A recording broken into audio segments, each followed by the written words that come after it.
I followed my dreams and opened an antique store to have adventures and spend time as a family.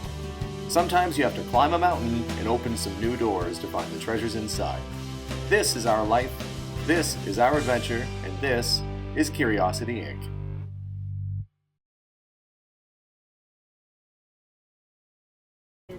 So I am back today visiting with some old friends. I don't know if you recall the video I did last year, but I bought an old Frontenac and turned it into a police car.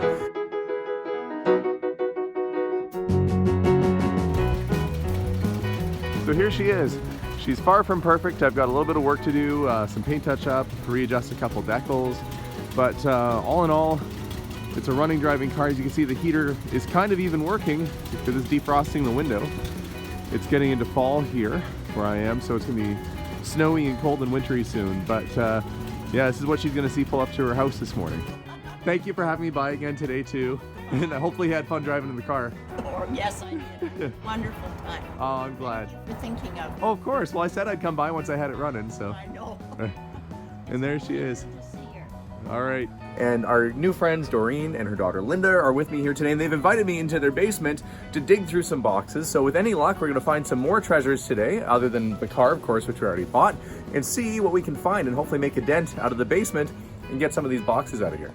This is cowhide luggage. Oh yeah, people do buy old luggage, absolutely. Falling apart, but it's good for theater. You know, and a lot of things that people kept like this, you know, you would never think like a little apple basket, but they're cute little things you can decorate. I like to buy stuff like this even and put it in the store and, you know, decorate with it. I don't have any new fixtures in my store, so even like a little apple box, although it's not super valuable, might be a nice thing to decorate with. Alrighty, and then luggage. And luggage, I see you've got an old sewing machine back over there. I've got these boxes. So just kind of downsizing and getting rid of some stuff. And I was looking at this box here and I saw there were some old magazines. So let's kind of take this out of the way here and have a look-see. Oh, thanks, Linda.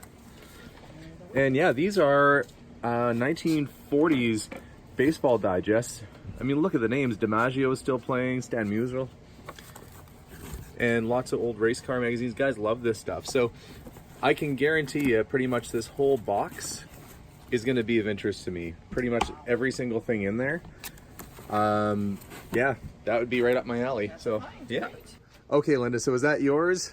Farrah Fawcett shirt? Or It was actually my dad's. Oh, your dad had and it, where okay. we found it in his squash bag. Okay, so he was And- wearing that playing squash? Yeah, and I think he got it as a joke from his brother.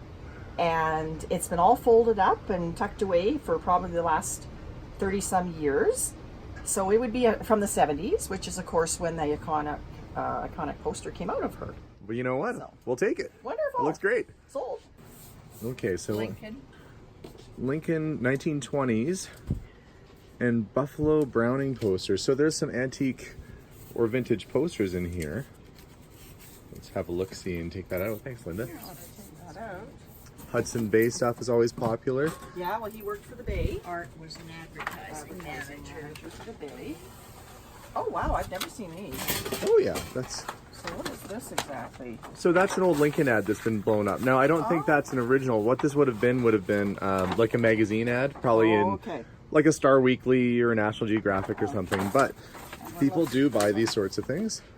I don't know what A school teacher. that's cool. What a I've cute never little seen this. drawing. So this was from the Hudson's Bay Company, of course, one of the oldest retail stores in North America, of course, Canadian company, and he was part of the advertising team, and they drew him this beautiful little drawing of all these funny little things happening. I guess they're stressing out over the holidays, trying to make people come in and shop. So what a great little item. Fantastic. That is so cute. And what's happening over there? Oh yeah, he's drawing the bra on the lady. Looks like they had a sense of humor. Very cool. Little frogs and toads. You always have to kind of make sure you have a good look at everything, Yeah. because you never know what there's gonna No, you don't Be. know what you're going to find down here. This little spring horse. Yeah, that's the Prairie King. Can we get it out of here? Oh yeah, well I just have to take some boxes out of the way. We can get it out. Yeah. I can work on moving these guys here. Yeah, so this box is marked toys. There's a few things. Well, that's the stuff of nightmares. This would keep you He was from the gas company. a gas company. Okay, Yes, so from the gas company. We got that, from the Everton Gas. Isn't that cute? He's the little blue flame guy. oh, he's the like the Atco Blue Flame. Yeah, Yes. or Atco, pardon me, yeah. Ah, Atco then. he looks like a genie or something maybe. Yes, he I is. remember that. I haven't seen that in... He looks like some like if there's any doll in this box, this would be the one that I would think would burn your house down in the middle of the night. Oh, that's charming. That's the voice I would think would come from this guy. Toys some kind of lose their charm a little bit over the ages. I was going to say, I think they lose their charm when they make that kind of sound. Yeah. Oh, look at this. I remember this little Oh thing. yeah, a little wind-up monkey. Oops. Doesn't want to go. Oh yeah, there he goes. There he goes. You know, toys like that are still very collectible too. Mechanical, wind-up. Oh, he moves his head. You know how to tell how old it is, other than the fact you guys have probably had it since new. If it's made in Germany or Japan, that's going to be a little bit older than the ones that are made in China. So I can tell from looking at it, that's probably 1950s or 60s Yeah, for sure. I think that came from grandparents' house. Yeah, this would have been older than you guys. Yeah, for sure, that's Kind of neat. cute. Oh yeah, it still has the instructions Yeah, and the the box is box, actually yeah. there too. Yeah, well, Carol said she had all of hers, so if somebody wants it, it's gone. It's up for grabs. This is definitely. I would say probably most of that is because This is Carol's they don't have grandchildren yet, and they don't know if they're. Oh, would you remember these? Oh my word! A little Yogi Bear. Yeah, we have Yogi and there's another one. Well, this has got to be and bringing back memories. Woody Woodpecker. I don't know if they work though. Yeah, that's so cute. Time hasn't been kind to these toys. They all sound like they're out of a horror movie. I know, I tell you, but look at Here's that. your piano too.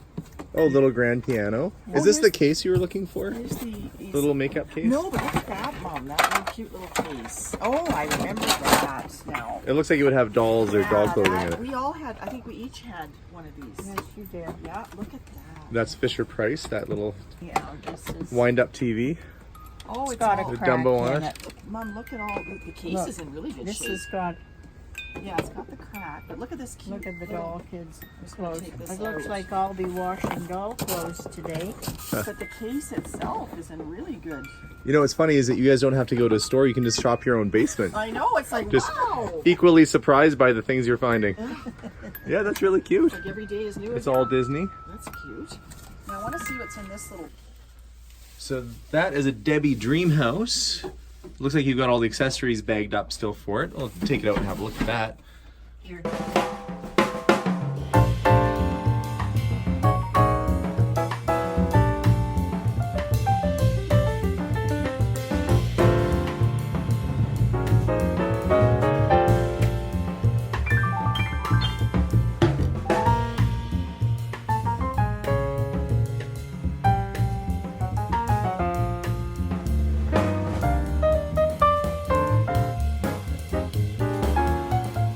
So finding a few treasures so far. A bunch of really cool early car ads, some old toys. So far, actually things are going pretty good. Well, we're definitely getting a good little pile going here. I'm glad I brought the old ambulance so we could load a bunch of stuff into it. Now, little picture frames and suitcases. Well, that is quite the assortment of things. Thank you for having me by. Thank you for coming. Now I just have to load it all up. Well, I ended up with the car completely packed full again. It seems to be kind of what happens around here. Got some really neat stuff. I did end up getting a nice old upright radio, a couple other little pieces, and Doreen was nice enough to bake me some banana bread and give me some for the road. So Doreen, it's delicious. So back at the shop now, let me show you a few things that I got. This old Majestic radio was sitting in the corner of the basement. Now the cabinet's in pretty good shape. It's got a little bit of, paint splatter and some things on it, but the glass isn't broken. It has the eye on it. And what the eye does is that as you select your station, this will glow brighter when you're on the right frequency. So that's a cool feature. Now, it does need some repair. The wiring is pretty well shot on the inside, but with a new cable and cord, we might be able to make that guy work again. I also got about 5 or 6 of these old bubble glass frames. Now these are probably, you know, late Victorian era. Somebody has put a different picture inside. Usually what these have when you see them is a family portrait, a photo of a lady or a man or a family. So somebody obviously didn't like that and they put their own things in. So the original pictures might actually be behind there. So next week sometime I will take these apart and see if the original pictures are behind them. But those are very collectible. People will put their own pictures in them and they display nicely. So glad to get a few of those and have several more in the box here to pull out. So that's pretty neat. And if you're like me, you might remember having one of these as a kid. Now they made these from, I'd say, the 50s through the 80s. So they're not uncommon to find. But this one's in pretty good shape. It's an earlier model, probably from the late 60s. And it's still a usable thing. You could actually still put a kid on there and they could have some fun on that. So nice little piece. And here's an instance where the backing is probably worth more than the picture itself. So the picture is a bunch of cars. They're probably cut out of a magazine. They're not, you know, true collector's items. They're interesting. You know, it's kind of cool. That's why I picked it up. But when I turn around and look at the back, the backing is a Leonard Cohen, basically like a music poster. It's on board. So it was something that was in Music World, which was a music shop. Leonard Cohen, of course, an iconic Canadian artist and well-loved artist. You know, many people have covered his songs. So an original Leonard Cohen poster like this on board from a music shop is worth much more than the car pictures that it was holding up. So sometimes you got to turn these things around and see what you got. So I did get a pretty big variety of different magazines and ephemera. What I have to do now is separate them out into their different piles. So popular mechanics in one, old movie magazines in another, sports memorabilia in another, and what we'll do is we'll put them out of the shop in the different categories, mainly at $5 each. Now some are worth a little bit more, so we have to pick those ones out and double check the pricing, but generally they go out for about $5 a piece and people do pick them up. These were in a little plastic bag that were sitting there, and they are kind of unusual because they are the original print blocks, I believe, for when they would advertise a movie. So this one is for a movie called Unconquered with Gary Cooper. There's Great Expectations, a Bob Hope movie called Sorrowful Jones. So there's all kinds of neat ones in here, and I haven't seen these before. A lot of times print blocks are metal, but these must have been a temporary thing that they sent out so the theaters could advertise and create playbills, which is what they probably did with them since these folks had a theater back in the day. So really, really neat. And if there's a good movie in here, it might even be worth a little bit more. Super cool. And at one time, these folks owned a drive-in.